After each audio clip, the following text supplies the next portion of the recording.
Boa tarde a todos, eu sou o Vitor Pavan, estou aqui para falar um pouquinho sobre a redução proporcional de salário e jornada que foi inserida pela medida provisória 936/2020 como uma medida emergencial de garantia do emprego e renda em razão da pandemia de Covid-19, desse estado de calamidade pública pelo qual estamos passando. Antes de mim, o Marcelo falou sobre as metodologias de cálculo do benefício emergencial, a base de cálculo geral para todos os benefícios e também sobre a suspensão do contrato de trabalho. A ideia é criar um guia para que as dúvidas que apareceram em razão dessas medidas emergenciais possam ser sanadas para o público em geral. Então eu vou tentar falar numa linguagem mais clara e acessível possível, sem muitos termos técnicos, para que fique de uma forma objetiva e de fácil compreensão. Então vamos lá. O que a medida provisória disponibilizou para que o empresariado e o empregado possam negociar a partir desse momento de crise?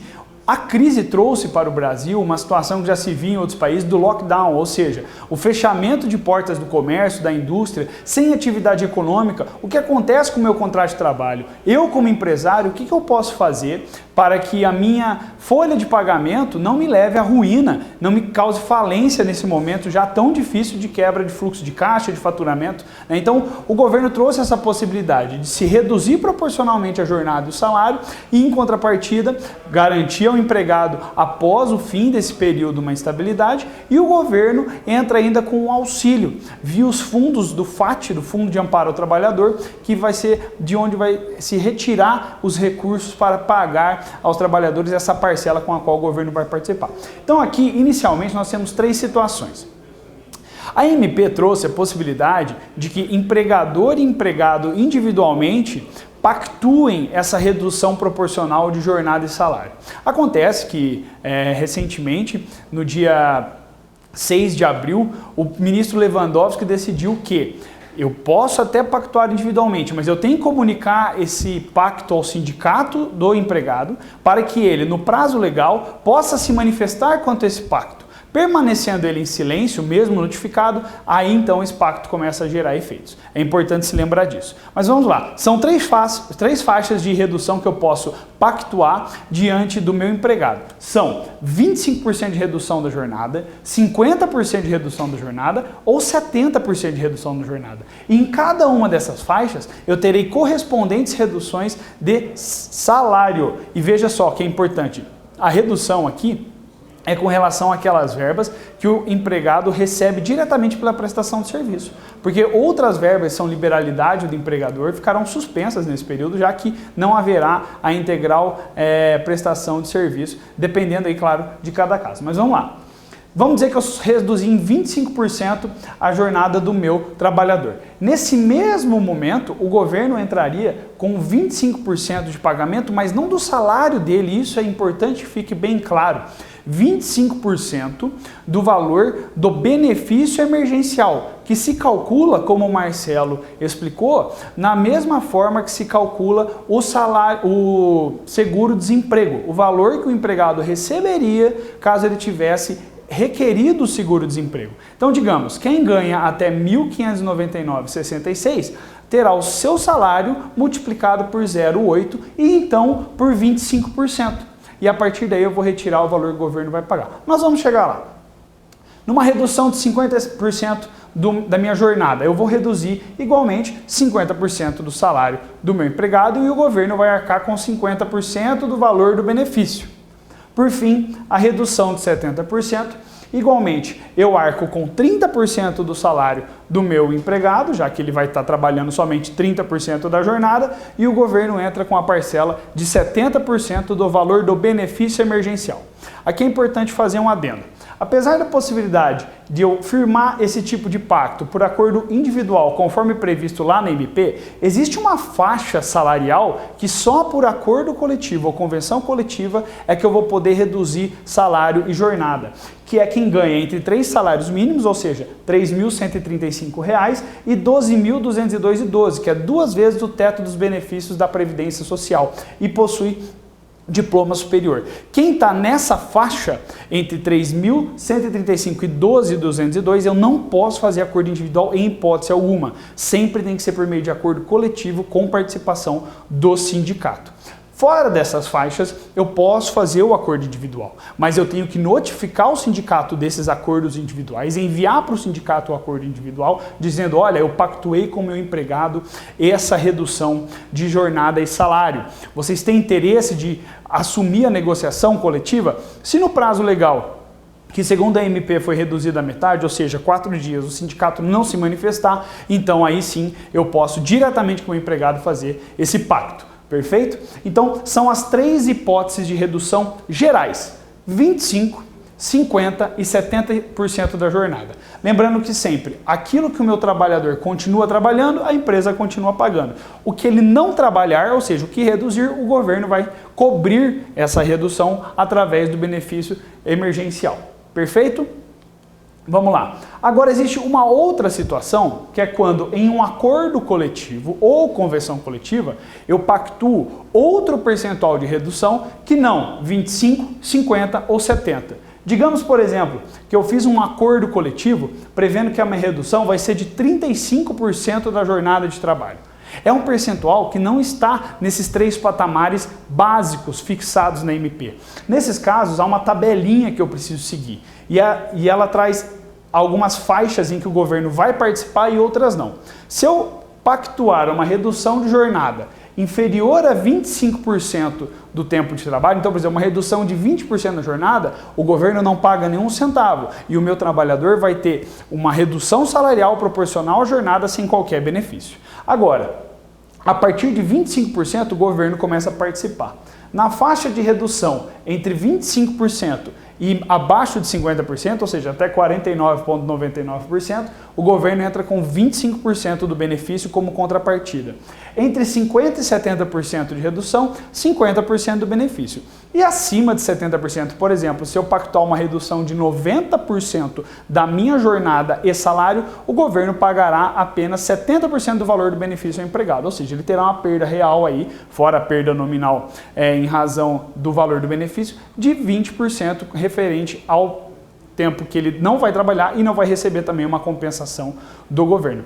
Então é importante observar isso, que eu posso pactuar outros percentuais que não 25, 50, 70, mas que o valor do benefício do governo vai ser sempre 25, 50 ou 70. Ele não vai cobrir exatamente o percentual que eu pactuar por acordo ou convenção coletiva quando não for nos 3 patamares básicos previstos na MP 936, ok?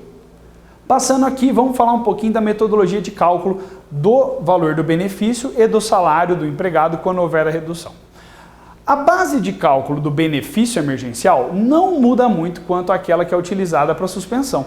É a mesma base de cálculo, porque a base de cálculo do benefício que é pago, que é o mesmo para as duas situações, é o valor que o empregado receberia caso ele pleiteasse o seguro-desemprego nesse momento. Digamos que o meu empregado tem um salário de até R$ 1.599,61. No exemplo aqui, R$ 1.515,42 foi a média dos últimos 3 meses desse empregado.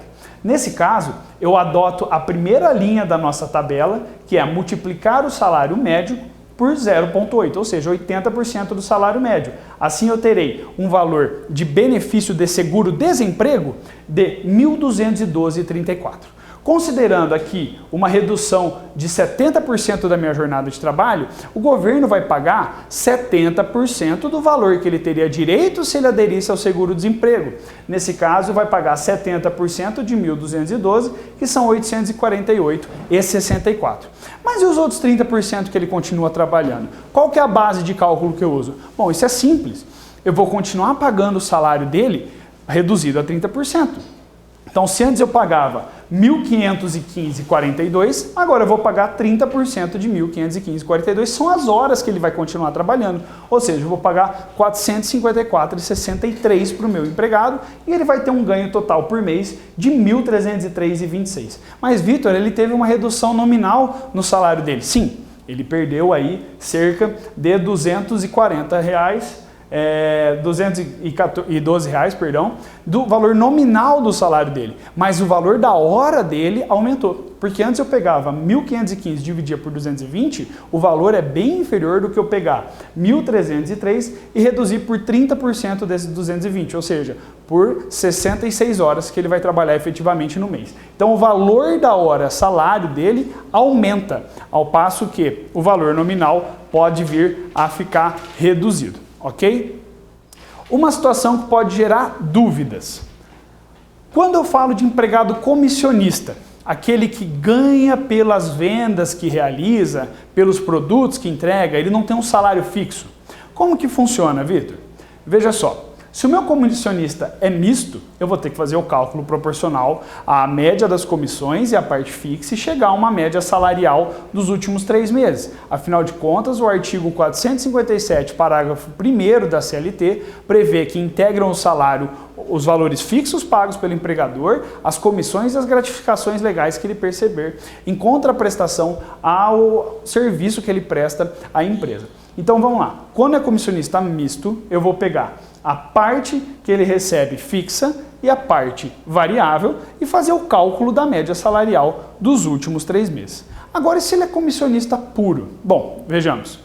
Eu vou fazer essa mesma média para calcular o benefício que o governo vai pagar, porque o governo vai ter que ter um valor para enquadrá-lo entre uma das faixas de cálculo do seguro-desemprego e dizer qual é o valor que ele vai receber do Fundo de Amparo do Trabalhador. Mas a empresa não precisa pagar um valor fixo. Nesse caso, ela vai pagar as comissões que o funcionário receber enquanto estiver trabalhando. Pelo menos esse é o entendimento que se tem, porque ele não está deixando de ganhar comissões. Até porque as vendas que ele vai realizar durante essas horas remuneram as horas que ele trabalhará. Assim como se fosse o caso de hora extra, por exemplo. A comissão já remunera as horas extras que ele trabalhou, paga-se só o adicional. É exatamente o mesmo raciocínio.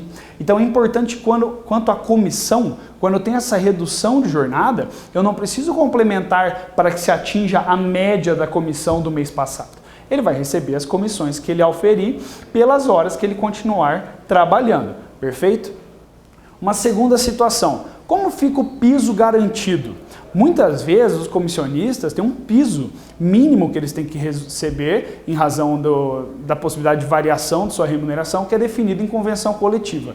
Nesse caso, é óbvio que o piso vai ser garantido também à proporção da redução de jornada. Digamos que eu reduzi 70% a jornada do meu vendedor. O meu vendedor vai ter como piso garantido 30% do piso que ele receberia se trabalhasse 100% da jornada. É a mesma lógica que se aplica.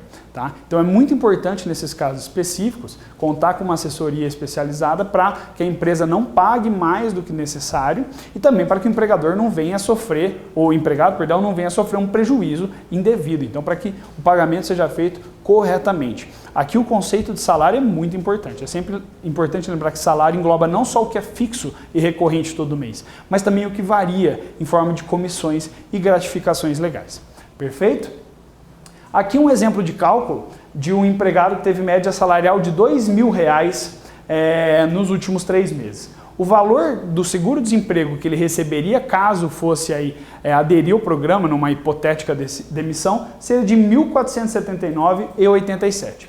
Digamos que foi realizado com esse empregado um acordo para redução proporcional de salário e jornada de 50%.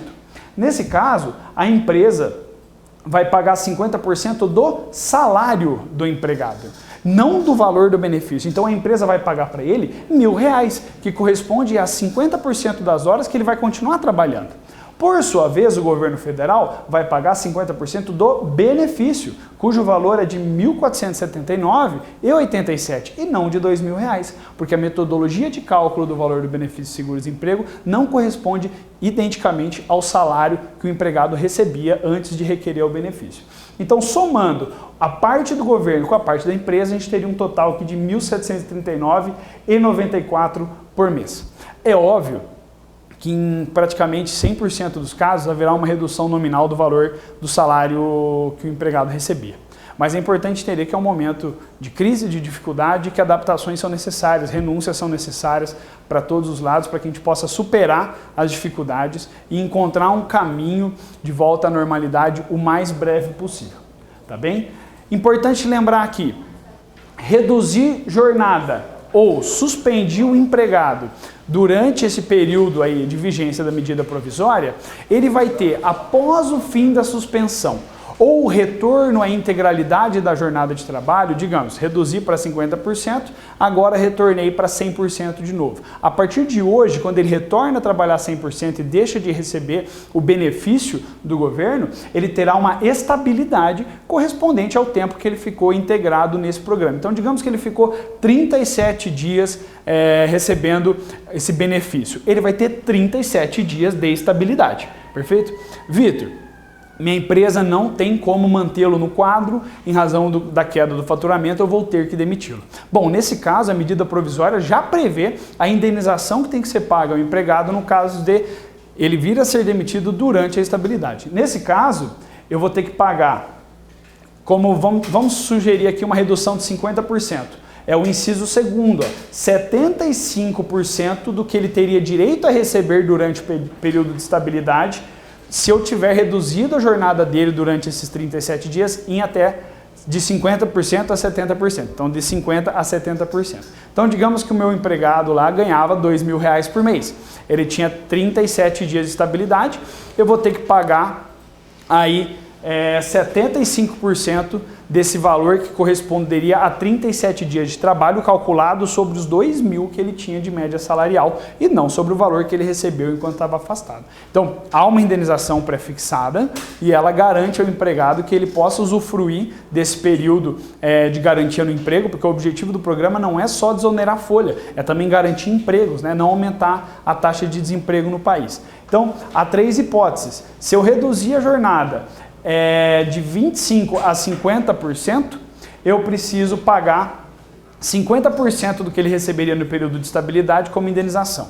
Segunda hipótese, de 50% a 70%, 75% do que ele teria direito durante o período de estabilidade como indenização. E por fim, caso eu tenha reduzido a jornada e o salário dele em percentual superior a 70% ou tenha suspendido o contrato de trabalho em qualquer tempo, então teve suspensão, a garantia de emprego garante que caso ele seja demitido, a indenização é de 100% do período a que ele teria direito como estabilidade.